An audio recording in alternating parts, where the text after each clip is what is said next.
Now, to finish up today, let's go back over to the MPA's Chief Executive, Nigel Jackson.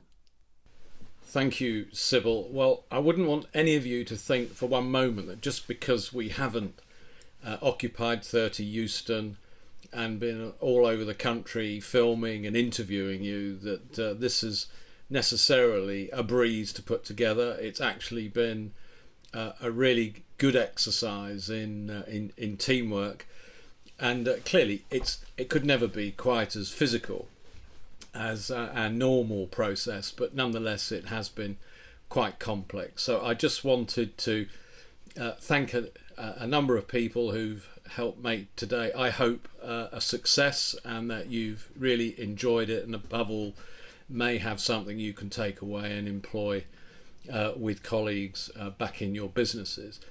So firstly, I'd like to obviously thank Sybil and her husband Tom, who've acted as anchors for the process. We know Sybil well, she knows us, and she brings a great deal of knowledge and experience to bear as part of the conference process, so thank you very much.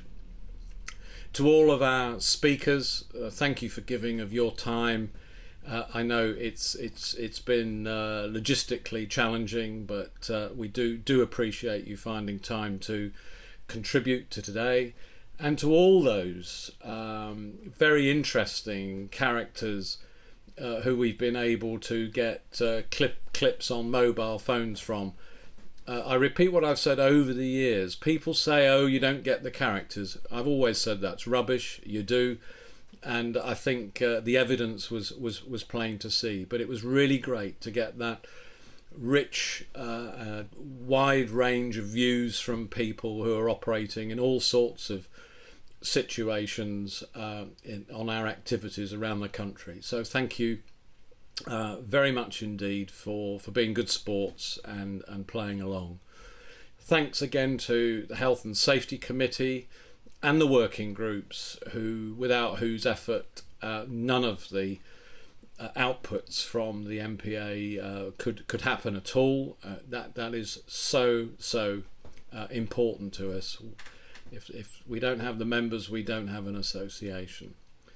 I also want to thank Elizabeth Clements, Paul Pounceford, Fran Wing and Rhiann Geary, who I work with closely on a whole host of issues, particularly on the general management and communication. We're very fortunate with Liz and Paul to have many years of experience in and around the health and safety environment, and they've really brought something special to our work this year, supporting the work of Chris, Tony and Ian as the health and safety specialists. They've been very much in the driving seat for today, and you should be, on your behalf, I'd like to thank them for the work that they've done. Clearly bringing this all together into hopefully an enjoyable televisual format.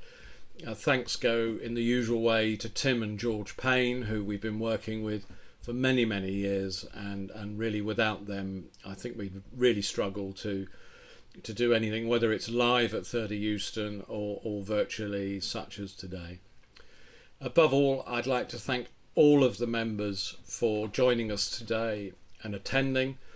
I hope it's delivered what I hoped I'd said in opening, giving you something to look at, to listen to and to learn from, to help you lead better in future.